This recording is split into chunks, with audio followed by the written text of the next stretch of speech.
안녕하세요. 저는 결혼을 앞두고 있던 30대 중반의 여성입니다.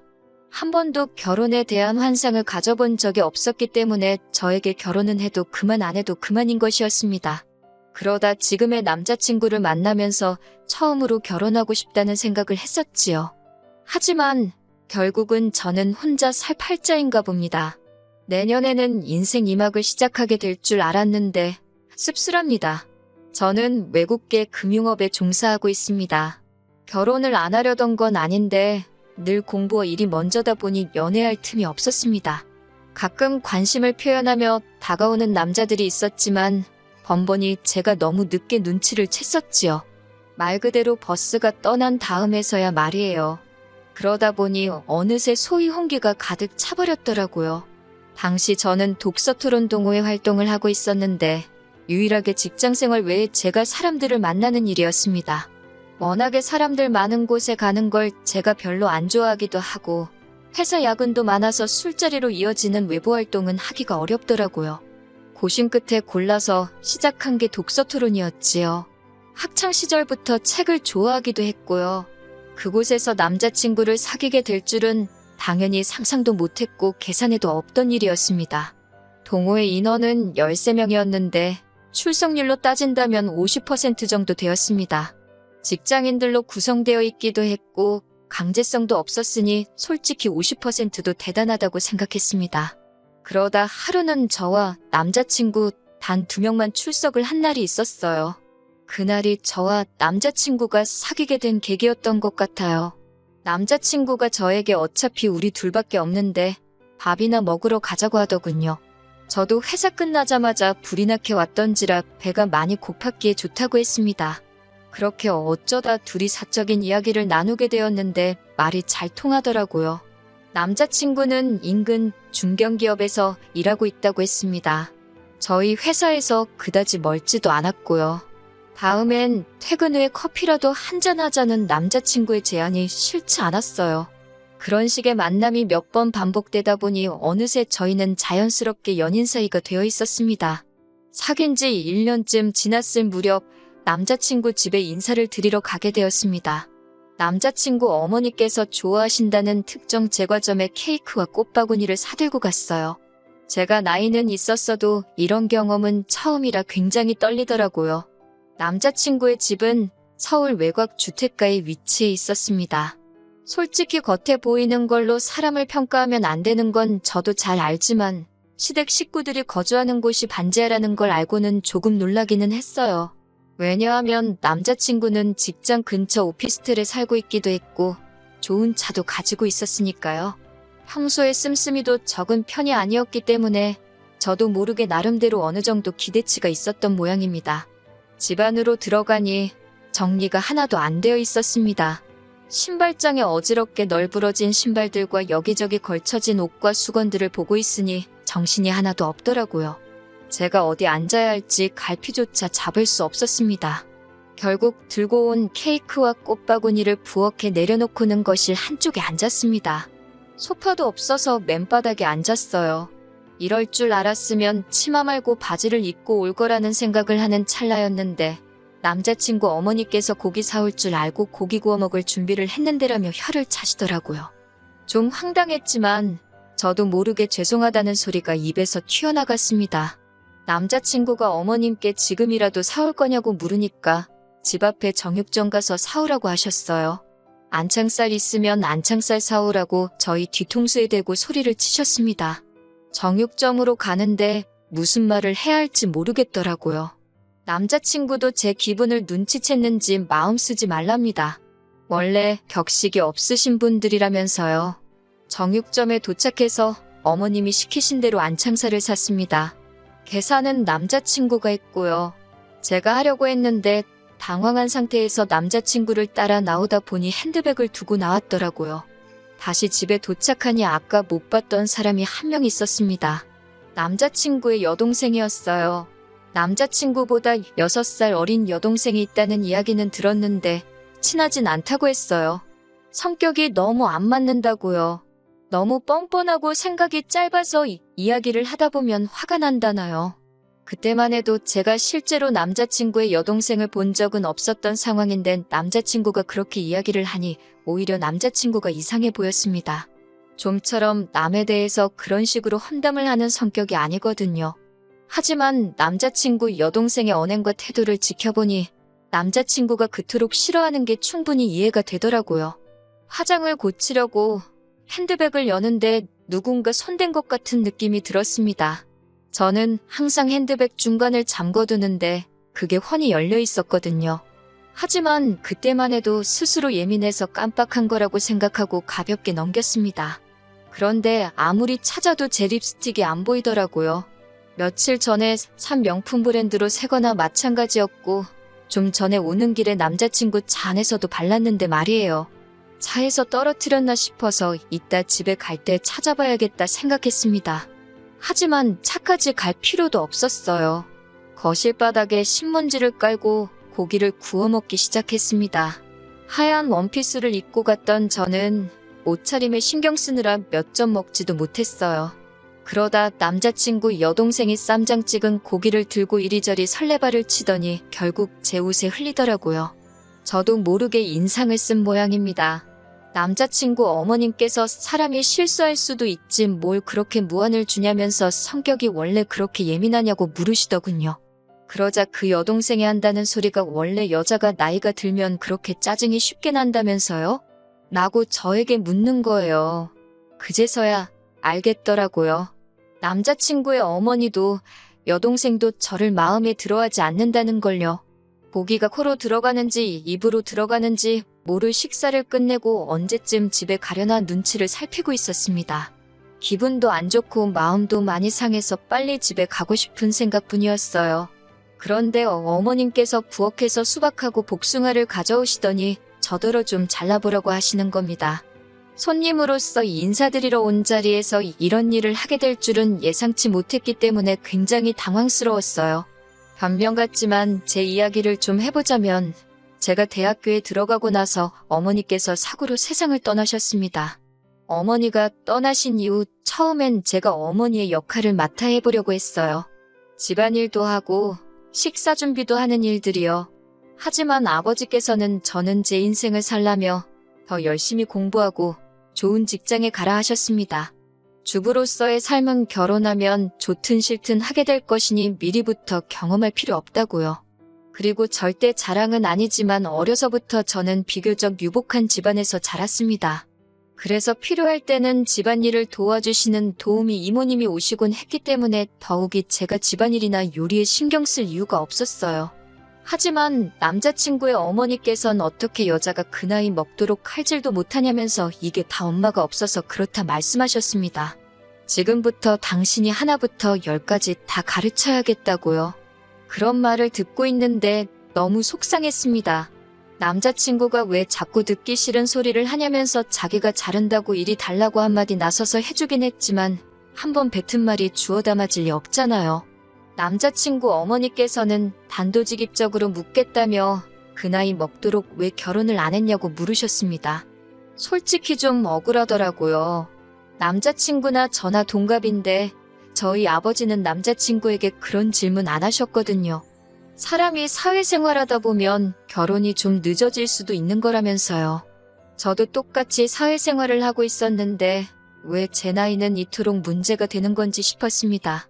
하지만 어머님께 이런 식으로 따지고 들 수는 없는 노릇이었으니 그냥 직장 생활하다 보니 늦어졌다고 말씀드렸습니다. 그러자 그 직장은 계속 다닐 거냐고 물으셨어요. 여자가 벌어봤자 얼마나 버냐면서요. 제가 다니는 회사는 육아휴직이 비교적 잘 되어 있어서 최대 3년까지 쉴 수 있기 때문에 굳이 관둘 이유가 없다고 말씀드렸습니다.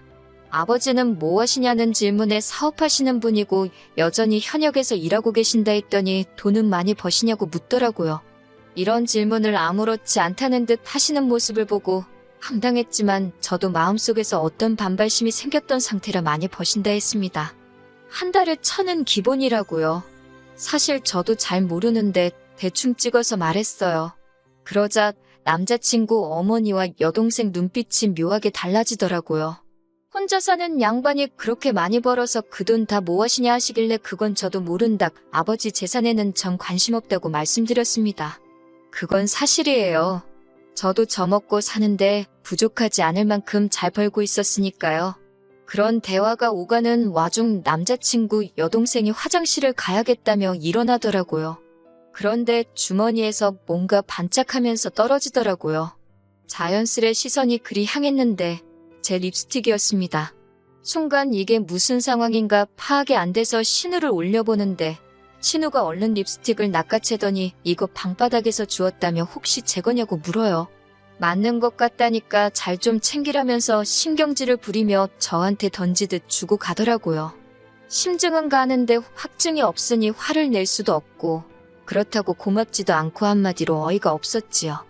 남자친구도 이게 무슨 상황인가 파악하려는 눈치였어요. 집으로 돌아오는데 아무리 곱씹어봐도 하루 종일 정말 기분 나쁜 일들만 가득한 하루였습니다. 남자친구가 제 눈치를 살피면서 괜찮냐고 묻는데 도저히 괜찮다는 대답이 안 나가더라고요. 제가 왜 하루 종일 그런 대접을 받아야 했는지도 이해가 안 되었고 남자친구 여동생이 제 핸드백에 손을 댔다는 사실이 너무나 불쾌했어요. 이틀 동안 남자친구로부터 걸려오는 전화에 단답형으로만 대답하면서 진지하게 생각해봤습니다. 이 결혼을 하는 게 정말 맞는 건가 싶었거든요. 그리고 결국 남자친구에게 결혼 이야기는 없었던 걸로 하자고 했습니다. 연애는 원한다면 계속해도 좋지만 결혼은 안 하고 싶다고요. 남자친구는 말도 안 되는 소리라며 자기 어머니랑 여동생 때문이냐며 자기가 어떻게든 설득할 테니 제발 다시 한 번만 생각해 달랍니다. 그리고선 며칠 뒤 남자친구의 어머니께서 연락을 해오셨습니다. 저희 결혼 문제로 이야기를 좀 나눴으면 좋겠다고요. 어머님이 정해주신 장소로 나가니 아니나 다를까 남자친구 여동생도 나와 있었습니다. 아들에게 들으셨다면서 일단 당신이 그런 의도가 아니었는지만 제 마음이 상했다면 미안하다 하시더군요. 앞으로 한 가족이 되면 모녀 사이처럼 지냈으면 좋겠다는 생각에 말이 너무 쉽게 나간 것 같다고도 하셨습니다. 솔직히 그 말이 와닿지는 않았지만 그래도 나이 드신 분이 이렇게 와서 사과를 하시기까지 쉽지 않으셨을 걸 생각하고 괜찮다고 말씀드렸습니다. 남자친구 여동생도 앞으로 친자매처럼 잘 지내고 싶다며 언니 하는데 또 그런 모습을 보니 밉지만은 않더라고요. 그렇게 일단은 상황이 일단락되었고 남자친구와 결혼 이야기도 다시 진행되기 시작했습니다. 하지만 이 평화는 오래가지 못했습니다. 그건 바로 남자친구 어머님과 여동생의 시커먼 속내 때문이었어요. 결혼에 관한 세부사항도 조율할 겸 양가 어른들을 모시고 상견례 자리를 갖게 되었습니다. 아버지는 젊은 사람들끼리 알아서 하라 하셨지만 그래도 식사라도 한 끼 같이 하면 좋을 것 같아서 제가 자리를 만들었어요. 그렇게 모두가 한정식 집에 모였습니다. 남자친구 어머님께서는 저희 아버지를 보고는 인물도 좋으시다며 살갑게 대해주셨습니다. 입에 발린 칭찬이긴 해도 칭찬 싫어하는 사람이 어디 있나요? 남자친구 여동생도 계속해서 저에게 언니, 가방은 어디서 산 거냐? 언니 오늘 너무 예쁘다며 애교를 부렸고요. 남자친구는 이 모든 상황을 굉장히 뿌듯하게 느끼는 듯 보였습니다. 처음에 인사드리러 갔던 날과는 확연히 다른 분위기에 어쩔 줄 모르긴 했지만 결과적으로는 훨씬 기분 좋은 자리였어요. 서로 껄끄러운 이야기는 조금도 오가지 않았습니다. 다만 남자친구 어머니께서 우리는 이제 다 한 가족이니까 서로 힘들면 돕고 이해하고 품어주고 그렇게 살자 하시더군요. 얼마나 듣기 좋은 말인가요? 그때는 그 속뜻을 몰랐기에 제가 남자친구의 어머니와 여동생을 오해한 것 같아 미안한 마음까지 들었습니다. 하지만 그로부터 며칠 뒤 저는 정말 황당한 제안을 받았습니다. 남자친구와 신혼살림을 차릴 집을 알아보던 시기였어요. 남자친구 오피스텔 보증금하고 제가 모아둔 돈을 합치니까 1억이 좀 넘더라고요. 저희 아버지가 좀 더 보태줄 테니까 아파트를 하나 사라고 하셨지만 손은 안 벌리기로 마음을 먹은 상태였기 때문에 전세를 구할 생각이었어요. 그런데 어디서 그 이야기를 들으셨는지 어머님께서 저한테 연락을 해오셨습니다. 어머님께서는 멀쩡한 집을 납두고 왜 전세를 구하냐며 물으셨습니다. 당연히 저희가 아버지 집에 들어가서 살 줄 알았다고요. 저는 왜 그렇게 생각하셨는지는 모르겠지만 그럴 계획은 없다고 말씀드렸어요. 그러자 저희가 저희 아버지랑 같이 살면 남자친구의 오피스텔 보증금은 당장 급한 돈이 아니니 빌려 쓰실 참이었대요. 제가 그 이야기를 듣는데 뭐라고 달리해드릴 말씀이 없더라고요. 제 돈도 아닌데 이러쿵저러쿵 할 수가 없잖아요. 그리고 무엇보다 남자친구랑은 단 한 번도 저희 아버지 집에서 셋이 사는 쪽으론 이야기를 해본 적이 없거든요. 제가 아무런 말도 하지 않자 어머님은 아니면 당신하고 여동생이 저희 아버지 집에서 신세 좀 지시겠답니다. 사돈 집에 들어와서 사신다는 말씀이시냐고 물으니 반지하가 사람 살기가 너무 힘들다고 그러시는 거예요. 그러면서 앓는 소리를 하시는데 아무리 그래도 어떻게 저희 아버지 혼자 사시는 집에 어머님이랑 예비 신우가 들어와서 사나요? 그건 말이 안 되잖아요. 어머님께 죄송하지만 그건 안 될 것 같다고 말씀드렸습니다. 그러자 그럼 다시 처음으로 돌아가서 저희들이 들어가서 살고 남자친구 오피스텔 보증금을 내놓으랍니다. 저희만 잘 살면 다냐고 화를 내시면서요. 불쌍한 당신 모녀는 어쩌라는 거냐고요. 황당하고 어이가 없었지만 뭐라 대꾸도 못하고 어머님의 억지를 듣고 있는데 어머님께서 저더러 하시는 소리가 나이도 많은 애가 시집 오면서 맨몸으로 덩그러니 오려고 했냐고 그러시대요. 내가 너한테 집을 사내라고 한 것도 아니고 내 아들 보증금은 내가 좀 쓸 테니 네 친정 가서 살라는데 그게 그렇게 어렵냐면서 말도 안 되는 소리를 계속 하셨습니다. 자꾸 나이 가지고 뭐라고 하시는데 누가 보면 제가 연하랑 결혼하는 줄 알겠어요. 나이가 많은 건 남자친구도 마찬가지였고 오히려 버리는 제가 더 좋은데 자꾸 나이로 저를 후려치시니 저도 굉장히 불쾌해지더라고요. 저는 결국 안 되겠다 싶어서 일단 남자친구에게 전화를 걸었습니다. 다행히 남자친구가 외근 중이라서 금방 왔습니다. 어머님은 남자친구를 보더니 오피스텔 보증금을 주고 저랑 결혼하던지 아니면 사돈한테 말해서 자기가 들어가서 살 수 있게 하던지 하랍니다. 말도 안 되는 두 조건을 주고는 양자택일을 시키니 남자친구도 얼빠진 표정으로 자기 엄마를 쳐다보더라고요. 그러더니 무슨 소리를 하시는 거냐고, 그게 가당키나 한 소리냐고 소리를 지르니까 어머님도 지지 않고 그럼 너는 내가 반지하 방에서 썩어 문드러질 때까지 살았으면 좋겠냐고 따지시더군요. 남자친구가 저에게 잠깐 밖에서 이야기를 하자면 나가자 했습니다. 전 이 상황이 납득도 안 되고 정말 꿈꾸는 것 같았습니다. 남자친구는 한숨을 내쉬더니 자기 어머니가 원래 저렇게 낯두껍고 염치 없는 소리를 잘한다며 자기도 죽을 맛이랍니다. 자기도 연락 잘 안 하고 살다가 결혼 이야기가 나오면서 다시 어떻게 좀 잘 지내보려고 연락을 한 건데 이 사단이 났다며 한숨을 푹푹 쉬더라고요. 그 모습을 보고 있으니 마음이 안 좋긴 했지만 제가 달리해줄 수 있는 말이 없었습니다.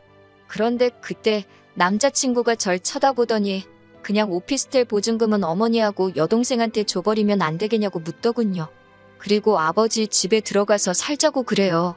아버지가 50평대 아파트에서 저랑 둘이 사셨기 때문에 사실 저희 둘이 들어가서 살아도 부대낄 상황은 아니었고 아버지도 100% 들어와서 살라고 해주실 분이셨지만 전 그러고 싶지 않았습니다.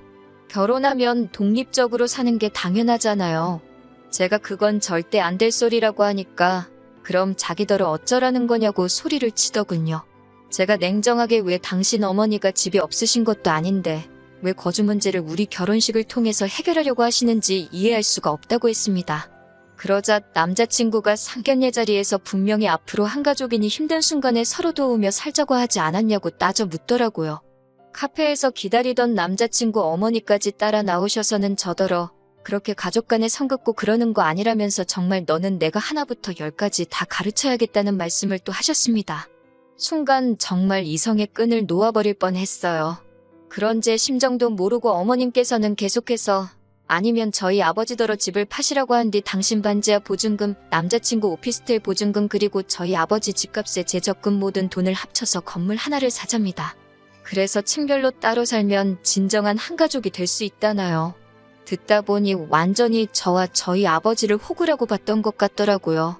저는 너무 웃기고 발칙한 어머님의 꿈에 실소가 터졌습니다. 제가 어머님께 정말 좋은 시도셨지만 안 될 것 같다며 급기야 박장대소를 하고 말았습니다. 어머님은 저더러 제정신이냐고 어디 시험이 될 사람이 말하는데 그따위로 웃냐면서 화를 내셨지만 도저히 웃음을 멈출 수가 없었네요. 저는 남자친구에게 너도 꿈 깨라고 욕심도 적당히 내라고 배탈난다고 한마디 했습니다. 남자친구는 지금 그게 무슨 소리냐며 결혼할 사이니까 이런저런 방법을 생각해 볼 수도 있는 거 아니냐며 저더러 말 조심하랍니다. 막말로 자기랑 헤어지면 누가 저 쳐다봐주기나 할 것 같냐면서요. 그 말을 듣는데 우습더라고요. 제가 남자친구에게 난 돈이라도 있지만 넌 돈도 없는데 누가 정말 쳐다봐주기나 하겠냐고 똑같이 빈정댔습니다. 이때는 당연히 파혼을 결심한 상황이었기 때문에 말도 막 나가더라고요. 어머님께서 저더러 말 그따위로 할 거냐고 그러길래 어머님 존재 자체가 저 사람한테는 이제 짐이라고 나이 많고 돈도 없는데 홀어머니의 시집 안 간 신우까지 어떤 여자가 시집 오려고 하겠냐고 사부쳤습니다. 아들 총각 귀신 만들기 싫으시면 정신 똑바로 차리시고 사돈될 집안 재산 욕심내지 마시라고 다다다 싸붙이고 손에 2만 원 쥐어드렸습니다. 카페 커피값 내시라고요. 파혼을 하기까지 한 2달 동안 정말 마음이 지옥과 천당을 오가는 기분이었습니다. 그래도 막판에 하고 싶은 말을 다 해서 그런지 미련은 없습니다. 당연히 남자친구에게선 자기가 생각이 짧았다며 그래도 자기 어머니인데 제가 말을 함부로 해서 순간 홧김에 막말을 하게 된 거라고 자기만 잘못한 건 아니랍니다. 그래도 자기가 남자니까 먼저 사과한다고 서로 잘 이 고비를 잘 넘겨보잡니다. 헛소리엔 매가 약인데 차마 몽둥이로 때릴 수도 없어서 그냥 무시했지만요. 무슨 연락이 오건 읽기만 하고 한 달 동안 싹 무시만 했더니 더 연락은 안 옵니다. 지금 무슨 생각을 하고 있을까요? 절 놓친 걸 후회하는 것 같긴 합니다. 독서 동호회 사람들에게 절 수소문하는 것 같더라고요. 저는 더 이상 동호회에 나가지는 않지만 그 안에 아직 친한 몇몇의 사람이 남아있었기에 상황을 들을 수 있었네요. 결혼은 어쩌면 제 인생엔 없는 이벤트일지도 모릅니다. 하지만 나쁜 일이 있으면 좋은 일도 있는 법이잖아요. 이번 일로 액땜했다 생각하고 좋은 일 기다리면서 살아볼까 봐요.